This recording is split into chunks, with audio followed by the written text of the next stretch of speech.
los aceites vegetales, que esos son en un 100% pura, ¿ya? Pero sin embargo, estas grasas también se encuentran en productos vegetales, ¿no es cierto? Productos animales, ya que forman parte de distintos tejidos, ¿no es cierto? Del tejido adiposo o están conformando la grasa intracelular a nivel de los fosfolípidos, ¿no es cierto? A nivel de las membranas. En el caso de los vegetales, ¿no es cierto? Hay ciertas zonas o organelos donde está la reserva del aceite, está concentrado, ¿no es cierto? Hay organelos de reserva de aceite y entonces vamos a hablar un poco de estos productos que nosotros consumimos a diario, a veces sin darnos cuenta estamos consumiendo grasa y qué características estas tienen. Voy a proceder a grabar la clase antes que se me olvide.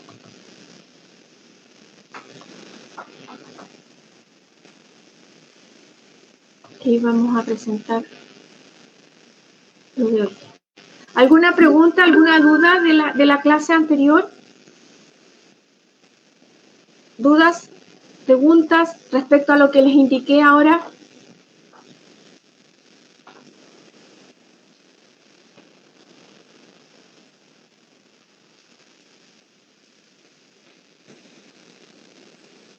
Ya, gracias Sofía por tu respuesta.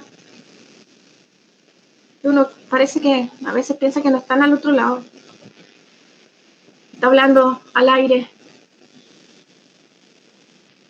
Bueno, ¿qué preguntas tenemos que hacernos respecto a los aceites que esperamos contestar en estas clases, en este capítulo?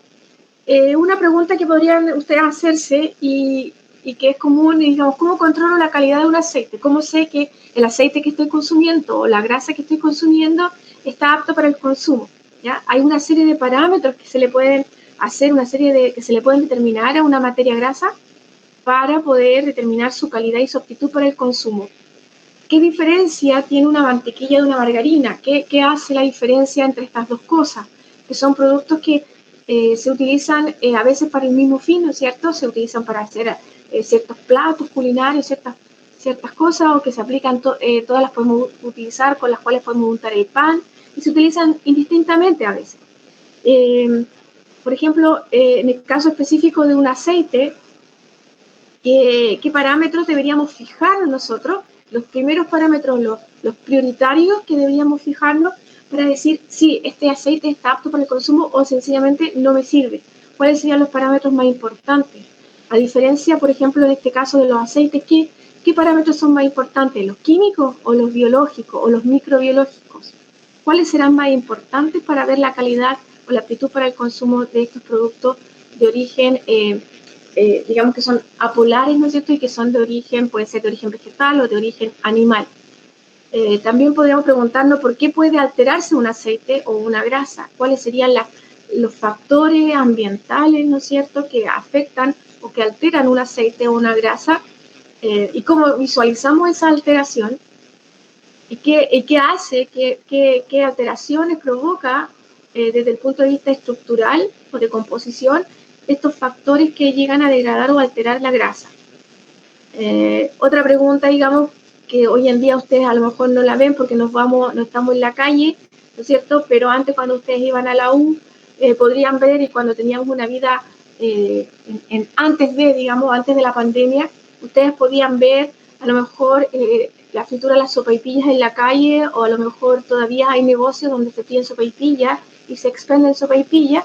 ¿Cómo reconoces tú que ese aceite que están utilizando está en buen estado y al consumirte esa sopaipilla no te va a producir alguna alteración sistémica, alguna alteración metabólica que te puede llevar a causar alguna enfermedad grave? ¿Ya? Eso también son preguntas que ustedes tienen que hacerse y que esperamos responder ahora en esta clase.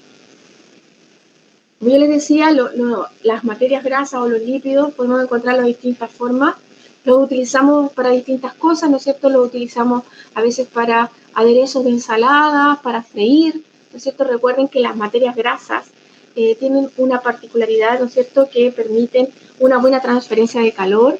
Las grasas alcanzan temperaturas muy altas cuando se les calienta, alcanzan temperaturas de 180 a 200 grados, y por eso son un buen elemento para freír y transferir el calor rápidamente y lograr la cocción de los alimentos. Tenemos, como yo decía, materias grasas sólidas como la mantequilla y la grasa y la margarina, ¿no es cierto? O las mantecas vegetales también, que son estructuras sólidas y que de repente dice, bueno, es una manteca vegetal, ¿por qué es vegetal?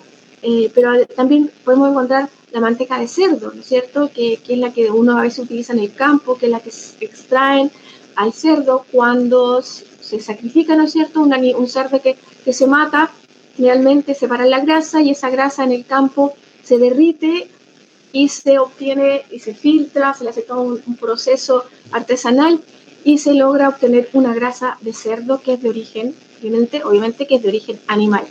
¿Y qué diferencia tendrá esa grasa de cerdo con la manteca de cerdo con la manteca vegetal que habitualmente nosotros encontramos comercialmente en los supermercados? Preguntas como esta sería lo ideal que ustedes me pudieran responder, y preguntas como estas son las que yo les voy a hacer en alguna evaluación que tengan, ¿no es cierto? Cuando ya tengamos actividades presenciales y tengamos un laboratorio, ahí van a haber preguntas como esta. El próximo taller de lípidos, que nos quedó muy atrás de acuerdo a la programación, van a haber preguntas como esta. Si yo les presento este problema, que tengo una materia grasa, ¿no es cierto?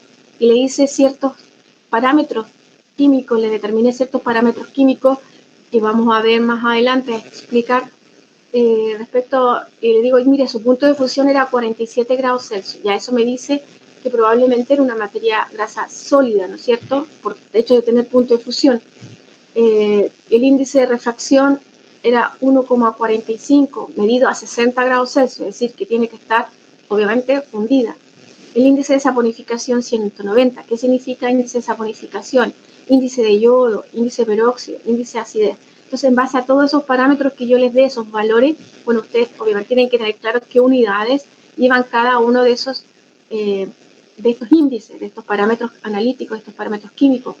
De indicarme si es una grasa o un aceite, qué tipo, si es grasa, aceite, podría ser una grasa animal, un aceite vegetal, de qué origen, y cuál sería la aptitud para el consumo de este producto. Si yo puedo, de acuerdo a estos valores que yo le entrego, ver cuáles son los prioritarios a evaluar y decirme si está apto o no para el consumo. Entonces, esas son preguntas típicas que habitualmente yo hago en las evaluaciones escritas o en las evaluaciones de los talleres, y antes las hacía en las evaluaciones de laboratorio. ¿Qué importancia biológica tienen las grasas? ¿Por qué tenemos que consumir grasas? Principalmente una fuente concentrada de calorías. Acuérdense que 1 gramo de grasa o de lípido aporta 9 kilocalorías por gramo. Son una fuente importante de ácidos grasos esenciales. Hay 2 ácidos grasos esenciales que debemos consumir, ¿cierto? Que es el ácido linoleico y linolénico. Y cuando estamos en menores de edad, digamos, somos infantes o bebés, ¿no es cierto? Y durante el embarazo también la mujer debería consumir, ¿no es cierto?, los ácidos omega 3, que son importantes para lo que es la formación del tejido nervioso. Es una fuente, un vehículo de transporte de las vitaminas liposolubles, porque si no hay grasa, no hay vitaminas liposolubles. ¿Qué vitaminas liposolubles encontramos? La vitamina A, la vitamina D, la vitamina K, que son importantes para lo que es para la coagulación sanguínea, otro para todo lo que es la síntesis de tejido óseo, y la otra, ¿no es cierto?, la vitamina A como agente antioxidante también, y en el tema de los procesos de la visión. Forman parte de las membranas celulares por los fosfolípidos, ¿cierto? Están en los fosfolípidos, los ácidos grasos, sí, permite la síntesis de hormonas y sales biliares. Entonces, también está la serie del ácido araquidónico, el EPA, que dan origen a los eicosanoides, las prostaglandinas, prostaciclina, tromboxano, leucotrieno. El EPA es el ácido eicosapentaenoico, que es un ácido graso con 5 dobles enlaces, es poliinsaturado, que es de origen marino. Están en los peces y en todo mamífero también, que tenga una vida marina, por ejemplo, como los lobos marinos. El tipo de grasa también tiene algunas desventajas, ¿no es cierto?, que podría influir en el desarrollo de aterosclerosis, ¿no es cierto?, o elevar nuestros lípidos sanguíneos, o tener también algunos problemas con la generación de ciertos cánceres, ¿no es cierto?, y esas sería una de las principales desventajas que tiene el tipo de grasa que estamos consumiendo. En forma general, los lípidos, si uno revisa un texto ya sea de bioquímica o de química de alimentos, a veces nos hacen algunas clasificaciones de este tipo, en que hacen dos grandes clasificaciones de los lípidos, entre los lípidos saponificables o insaponificables. ¿Ya? Esas son las dos grandes diferencias. ¿Y qué significa el que algo sea saponificable o insaponificable? ¿Alguien sabe algo de eso? ¿Qué significa que algo sea saponificable o insaponificable? ¿Alguien que esté presente en clase me podría decir? ¿Alguno de ustedes? ¿Alguien que esté por ahí? Bueno, eso lo van a tener que averiguar. El que sea saponificable o insaponificable lo tienen que revisar ustedes, está en los textos, en el texto que yo les mandé, y por lo tanto hacen esas dos grandes diferencias entre saponificables e insaponificables, y dentro de los saponificables tenemos los simples y los complejos, y lo más importante es que dentro del grupo de los saponificables es donde están los ácidos grasos, ¿ya? Los ácidos grasos que ustedes pueden revisar en la tabla de composición de alimentos o en la información nutricional de cada alimento, donde están separados estos ácidos grasos, ¿no es cierto?, de los saturados, monoinsaturados o poliinsaturados, ¿ya? En estos saponificables tenemos los simples, que serían todos los aciglicéridos, es decir, todos aquellos compuestos que son los famosos triglicéridos, los diglicéridos y los monoglicéridos, y también en este grupo estarían las ceras, ¿ya? Todos estos son saponificables, y estarían también los complejos, en el cual están los fosfolípidos, que además de los ácidos grasos tienen grupos fosfato u otros grupos adosados, y los glucolípidos, como dice su nombre, que están además unidos a hidratos de carbono, y las lipoproteínas, que son lípidos unidos a proteínas, ¿no es cierto?, en el caso de la lipoproteína sanguínea. Y por otro lado, los insaponificables están todos estos otros compuestos que son solubles en solventes apolares, como los terpenos. Aquí estarían toda la gama de los terpenos que forman parte de los aceites esenciales, de los aromas. Algunos participan en la síntesis de colesterol, forman parte de los pigmentos, o también son pigmentos vegetales, como yo les decía. Y están también los esteroides. Aquí están algunas hormonas que son de tipo esteroidales, los ácidos biliares y las prostaglandinas, que también algunas tienen funciones hormonales o tienen una función como alcaloides. Y aquí, en este caso de los insaponificables, siempre recuerden que no hay ácidos grasos involucrados. En los saponificables hay ácidos grasos y en los insaponificables no hay ácido graso.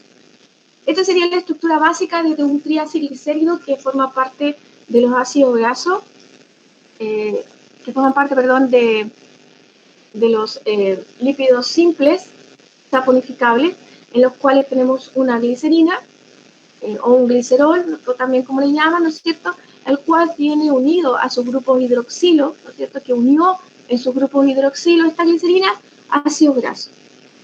Y son estos ácidos grasos que pueden ser saturados, monoinsaturados o poliinsaturados.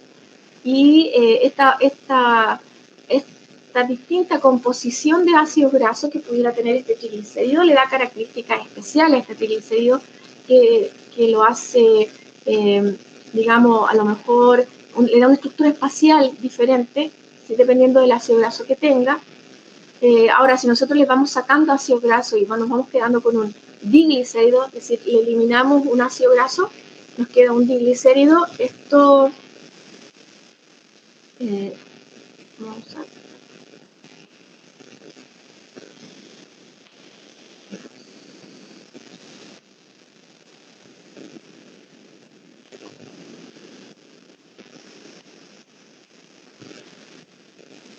si le sacamos, por ejemplo, este ácido graso, nos queda un diglicérido después si le sacamos este otro nos quedará un monoglicérido. Dependiendo de esto, si uno le va quitando esta estructura que tiene una característica que es apolar, se va volviendo más polar, porque donde dejamos este ácido graso, ¿no es cierto?, se reemplaza por un, por un grupo hidroxilo. Entonces se va haciendo en una estructura más polar, por lo tanto se va haciendo una molécula más anfótera, y al ser más anfótera va adquiriendo características de agente emulsionante. Por ejemplo, si tenemos un monoglicérido en el cual tiene dos grupos hidroxilo y solo un ácido graso, ya es un compuesto anfótero que hoy día podemos encontrar en el mercado, el monoestearato de glicerilo, por ejemplo, que tiene un ácido esteárico aquí y todos los otros dos grupos son hidroxilo, que se utiliza como agente emulsionante y aditivo alimentario. Ahora, si vamos a los ácidos grasos que están formando parte de las grasas simples o los lípidos simples, estos ácidos grasos tienen distintas fuentes y, como yo les decía, pueden ser saturados, insaturados. Dentro de estos insaturados tenemos los poliinsaturados y los monoinsaturados, que también podemos tener la característica de los insaturados de origen vegetal o de origen natural, es que en su gran porcentaje tienen una estructura espacial cis, ¿ya? También tenemos insaturados con una estructura espacial trans, que este es un tema también en el tema alimentario, que generalmente estos se generan cuando hay un proceso químico que se realiza industrialmente para generar, a partir de ácidos grasos vegetales, que son de la línea de los poliinsaturados, grasas con características sólidas. Dentro de los saturados tenemos los de origen natural, de origen animal y vegetales, que podemos encontrar en las mantequillas, en las carnes, en los lácteos y también en los vegetales como el aceite de coco y de palma.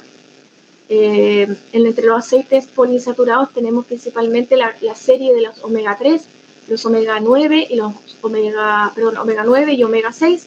En el caso del omega 3 está el ácido linolénico, que es la serie, el ácido linolénico de los omega 6 y el ácido oleico de los omega 9. Y ustedes pueden ver que están distribuidos principalmente los omega 3, están en vegetales y animales. En vegetales principalmente el ácido linolénico, predomina el ácido linolénico en los omega 3 de origen vegetal, y en los de origen animal, de origen marino, predomina todo lo que es el EPA y el DHA. Y el EPA, como les dije anteriormente, aquí está indicado, es el ácido eicosapentenoico, y el DHA el docosahexaenoico. En el caso del ácido linoleico, su origen son materias vegetales, y el ácido oleico puede ser vegetales o animales. También, el ácido oleico está presente obviamente en el aceite de oliva, en las aceitunas, pero también está presente en tejidos de origen o grasas de origen animal. Es más o menos así como se distribuyen estos ácidos grasos. Y aquí hay algunas estructuras de los ácidos monoinsaturados, en el caso del ácido oleico, que tiene generalmente omega 9, porque se cuentan, ¿no es cierto?, porque es omega 9, porque se cuentan 9 átomos de carbono a partir del extremo opuesto al grupo carboxílico, y en esa posición se encuentra el doble enlace, por eso son omega 9. También está el ácido linoleico, que es de la serie omega 6, entonces se cuentan 6 átomos de carbono a partir del extremo opuesto al grupo carboxílico, y a partir de ahí empieza el primer doble enlace y luego sigue el segundo doble enlace. Recuerden, el ácido linoleico tiene 2 dobles enlaces.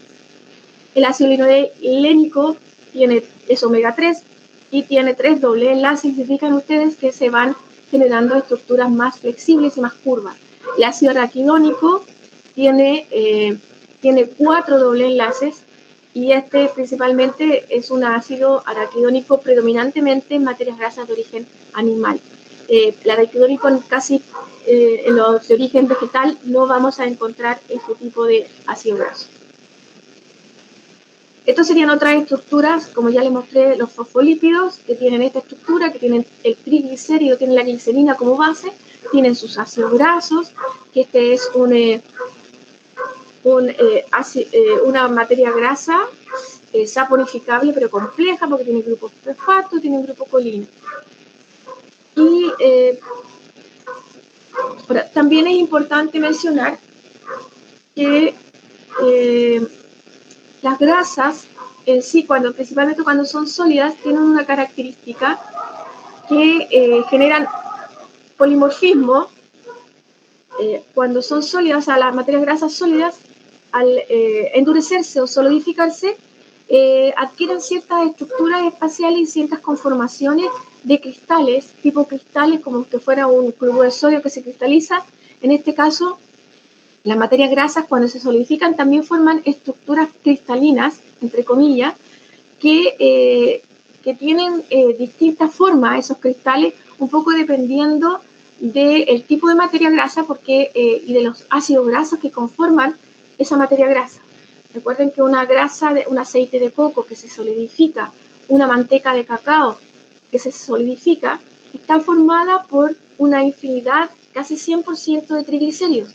Ahora, esos triglicéridos tienen una cantidad diversa de ácidos grasos que van desde ácidos grasos saturados a ácidos grasos poliinsaturados por ser de origen vegetal. Y todos esos triglicéridos tienen que arreglarse, ordenarse espacialmente para que puedan formar los cristales. Y dependiendo de esa conformación que adquieren espacialmente, es la estructura cristalina que adquieran, y por eso se habla de que las materias grasas tienen un polimorfismo, o sea, tienen una variada conformación de cristales. Y también este polimorfismo o cómo adquieran esta estructura sólida también va a depender de la velocidad a la que se haga. Si esa velocidad es lenta, si yo fuerzo lentamente que se formen los cristales, o voy enfriando lentamente, o enfrío rápidamente para que se formen los cristales.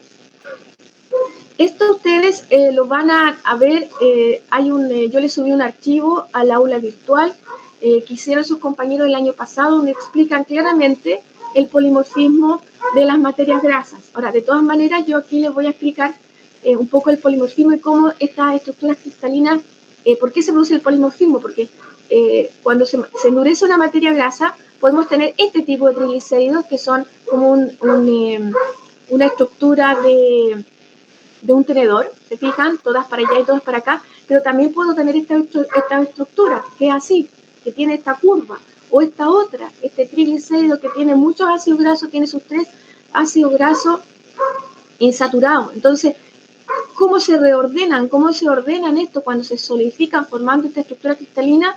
Es muy compleja cuando tengo esta variedad de triglicéridos y que todos ellos tienen que orientarse espacialmente para formar la estructura cristalina. Si yo tuviera solamente este tipo de triglicéridos, se ordenarían fácilmente, ¿no es cierto? Ordenarían sus colas para un lado y para otro, ¿no es cierto? En forma alterna, y podrían formar una estructura cristalina X. Pero sin embargo, si ya tengo este y este, es otra estructura cristalina, y si tengo los 3 mezclados, es otra estructura cristalina. Por eso se habla de un polimorfismo de las materias grasas, principalmente, yo le diría las que tienen un punto de fusión a temperatura ambiente, como son, ustedes ya conocen algunos, como el aceite de coco y la manteca de cacao. Este polimorfismo es muy importante en los chocolates, ¿ya? Como van a ver ustedes en el documento que está arriba en internet, es súper importante en los chocolates, cómo yo genero este polimorfismo, el tipo de estructura cristalina que yo genero para que se solidifique y el chocolate sea atractivo, ¿ya? Y principalmente este polimorfismo está directamente relacionado con el brillo que tiene el chocolate cuando se solidifica. También en la industria alimentaria principalmente se utiliza un proceso que se le llama hidrogenación de las materias grasas, y se someten a esta hidrogenación principalmente aceites vegetales que son del tipo más barato, como la soya, el aceite de soya, el de algodón y el de maíz, que son aceites baratos, se pueden someter a esta hidrogenación. Y el objetivo de esta hidrogenación es generar materias grasas vegetales, pero que tengan características sólidas a temperatura ambiente, que sean sólidas, que tengan una estructura viscosas, o sea, que sean viscosas y que sean que tengan cierta plasticidad, que yo con ellas yo pueda untar el pan, que pueda hacer como, con ellas yo puedo hacer, por ejemplo, estas masas de hojaldre, puedo hacer estas masas de estos panes, no sé, todas las dobladitas, entonces dan cierta plasticidad a los productos con los cuales yo la elaboro. Y para poder lograr que un aceite vegetal se transforme en una materia grasa vegetal de características sólidas temperaturalmente, yo tengo que generar este proceso de hidrogenación. Y en este proceso de hidrogenación lo que busco principalmente es que cuando agregar hidrógenos a estos dobles enlaces, donde había un doble enlace, ¿no es cierto?, de características cis, yo tengo que agregar hidrógeno, y ahí estoy hidrogenando. Y ahí adquiero esta estructura sólida. Y son todas estas margarinas, las margarinas vegetales que nosotros consumimos, las grasas vegetales y estos sucedáneos de chocolate. Estas materias grasas vegetales que se adicionan en la elaboración de chocolate, generalmente son estos chocolates que a veces lo que menos tienen es sabor a chocolate. Chocolate es sucedáneo de chocolate más bien. Ahora, ¿qué problema trae esto? Que en este proceso de hidrogenación puede ocurrir que yo hidrogene el doble enlace, pero después se vuelve, me queda hidrogenado, pero después se vuelve un poco a formar nuevamente el doble enlace, el proceso mismo de hidrogenación, pero en vez de quedarme un doble enlace cis, me queda un doble enlace trans, ¿ya? Y ustedes han visto que en la información nutricional se tiene que indicar este doble enlace trans, o cuántos ácidos grasos, cuánta materia grasa son ácidos grasos, son trans. Se tienen que informar. Cuando hoy en día la industria alimentaria lo que busca cuando hacemos este proceso de hidrogenación es que estos ácidos grasos de configuración trans sean lo más bajo posible, porque al ser de configuración trans, tienen la característica de un ácido graso saturado. A pesar que yo tenga el doble enlace, ¿no es cierto?, su comportamiento a nivel biológico es como si fuera un ácido graso saturado. Entonces, no me sirve de nada consumir materias vegetales de esta forma sólida, si no me va, o sea, más bien va a ser me va a producir un daño a nivel biológico. Entonces, por eso es que es muy importante tener la cantidad de ácidos grasos trans que hay en cada alimento y que este proceso de hidrogenación genere la menor cantidad de ácidos grasos trans, cosa de que exista hidrogenación de estos doble enlaces, pero siempre los doble enlaces que me queden sean siempre de configuración cis.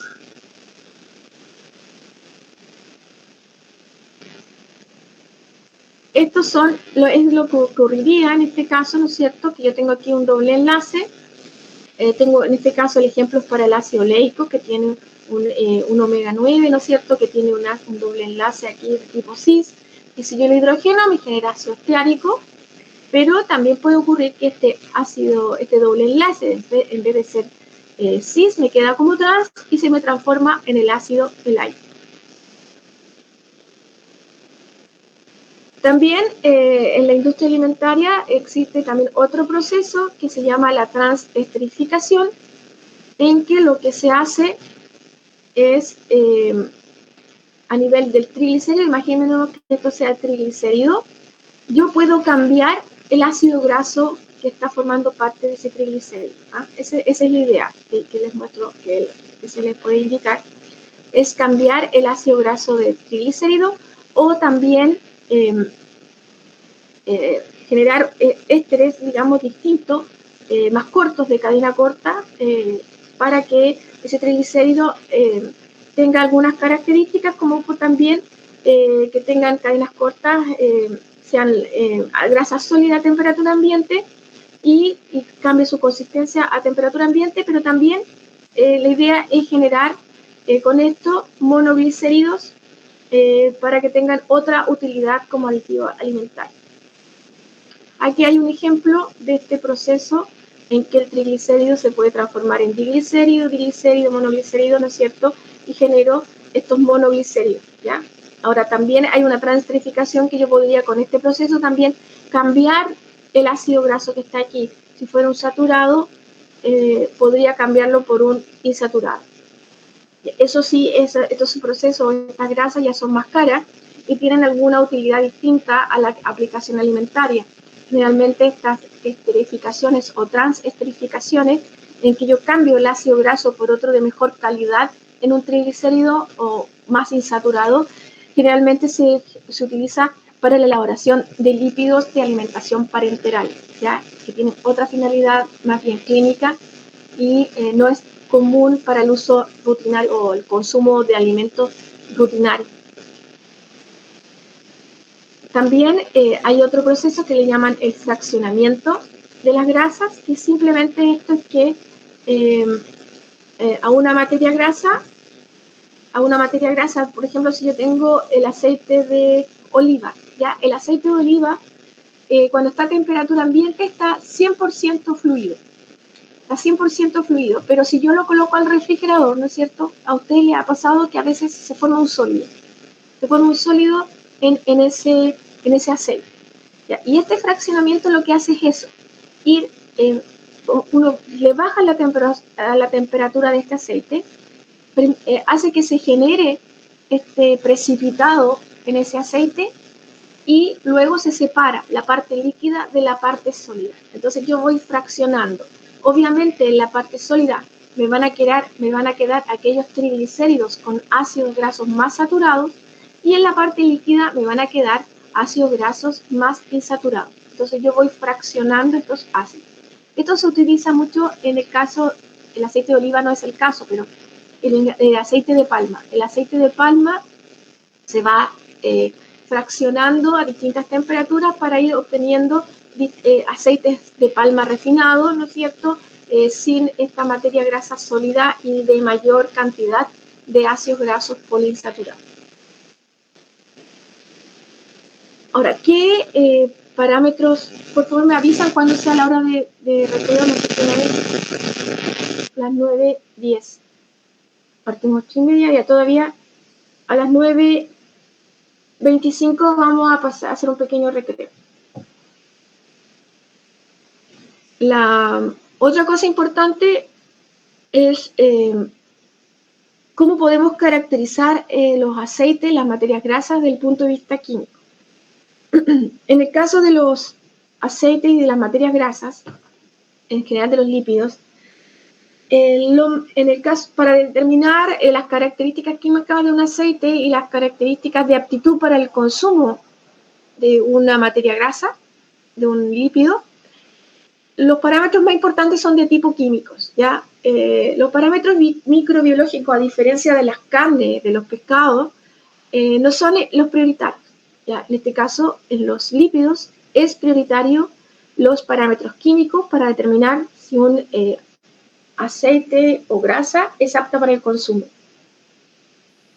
Tenemos una serie de parámetros que podemos utilizar para caracterizar los aceites y para determinar el deterioro de estos lípidos o la aptitud para el consumo.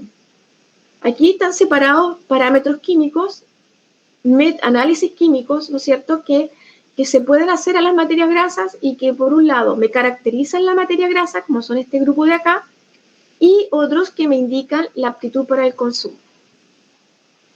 Caracterización de lípido está su peso específico, su índice de refracción, índice de saponificación, la determinación de índice de yodo y la temperatura de formación de humo. ¿Ya? Estos son parámetros que caracterizan una materia grasa. Todos ellos, hay algunos parámetros de tipo físico, como es el peso específico, el índice de refracción, y otros parámetros de tipo químico, como son principalmente el índice de saponificación y el índice de yodo. También tenemos otros parámetros que están midiendo el deterioro de los lípidos, y obviamente el tema sensorial es muy importante. El tema sensorial nos dice muchas veces cuando un aceite está deteriorado. Ahora, el deterioro de las materias grasas, uno le denomina rancidez, la rancidez oxidativa, la oxidación de la materia grasa, la oxidación de los lípidos. Eso produce el deterioro de los lípidos. Además, también hay otros procesos más involucrados, dependiendo en qué condiciones yo tenga el aceite, si lo uso para freír, si lo he sometido a temperatura o simplemente lo dejé en el ambiente, a temperatura ambiente, ¿ya? Ahí hay algunos procesos de deterioro que se producen con mayor intensidad y otros. Pero sí, el principal deterioro de los lípidos es la oxidación o la rancidez de la materia grasa. Y para eso yo tengo que tener un parámetro sensorial. Eso ustedes perciben fácilmente a través del olor, ¿no es cierto?, del color y del sabor. Pueden determinar si un aceite está rancio. También pueden determinar un parámetro que indica el estado de deterioro, es la acidez titulable o el índice de acidez de ese aceite. También me lo dice el índice de peróxido. El índice de peróxido también me indica el estado de deterioro. El índice del ácido tiobarbitúrico, la capacidad de oxidabilidad, bueno, como ya les mencioné, es la sensorial. Entre todos estos parámetros, lo que más está indicado en el Reglamento Sanitario de Alimentos son estos dos. ¿Ya? Esos dos están indicados en el Reglamento Sanitario de Alimentos y es obligación realizarlo en una materia grasa. ¿Ya? Estos dos van juntos. Yo no puedo hacer solo acidez titulable y no hacer peróxido, ¿ya? Tengo que hacer siempre los dos parámetros y con los dos yo indico, evaluando los dos parámetros, puedo decir este aceite está apto o no para el consumo, ¿ya? El índice de tiobarbitúrico no está indicado en el Reglamento Sanitario de Alimentos. Se utiliza a nivel de investigación para ver el deterioro de una materia grasa a través del tiempo. Yo puedo determinar a través de un índice de tiobarbitúrico la duración de mi materia grasa a través del tiempo o qué factores me influyen en la oxidación de un lípido, pero no está indicado en el Reglamento Sanitario de Alimentos ni la oxidabilidad. Obviamente lo sensorial sí aparece en el Reglamento Sanitario de Alimentos. Respecto a estos otros parámetros, principalmente todos estos los que están aquí indicados, estos ustedes los van a encontrar en el Reglamento Sanitario de Alimentos. No es obligatorio realizarlos, pero sí caracterizan la materia grasa. O sea, me pueden dar un indicio para determinar, que me dice de qué tipo de materia grasa es, ¿ya? Se puede adicionar a estos grupos de análisis para la caracterización de lípidos, se puede agregar también otro análisis que es el perfil de ácidos grasos. El perfil de ácido graso de una materia grasa me va a indicar la composición de ácidos grasos que tiene esa materia grasa. Cuántos saturados, monoinsaturados y poliinsaturados tiene, los porcentajes. Entonces, se adiciona para la caracterización de lípidos y en este caso, que me va a servir para la tabla de la información nutricional, tengo que hacer otro parámetro que es el perfil de ácidos grasos. En lo que es el aspecto, la parte sensorial, cuando uno hace ese análisis, uno tiene que fijarse, ¿no es cierto?, sobre todo si son materias grasas sólidas, si son materias grasas líquidas, cómo se comporta una materia grasa al fundir. Todas las materias grasas tienen un comportamiento característico al fundir. Ejemplo, la mantequilla se funde y luego cuando se solidifica adquiere ciertas características, aparecen ciertos aromas. Se tiene que ver si aparecen materias extrañas que son diferentes a las que habitualmente uno ve. Obviamente cuando uno tiene mantequilla y margarina tienen distintas características al fundirse. Generalmente como la mantequilla viene de la materia grasa de la leche, ¿no es cierto? Le quedan, al fundirse tiene otro aspecto, se ven otras cosas ahí en la solución líquida. Después también la característica de la coloración que adquiera un aceite vegetal, ¿no es cierto? Tiene que estar claro, no puede estar oscuro. No, la viscosidad también de un aceite me dice el estado de oxidación. Los aceites cuando se van enranciando se van haciendo más oscuros y más viscosos. Como decía, el olor, el sabor también, cuando se hacen rancios se vuelven picantes.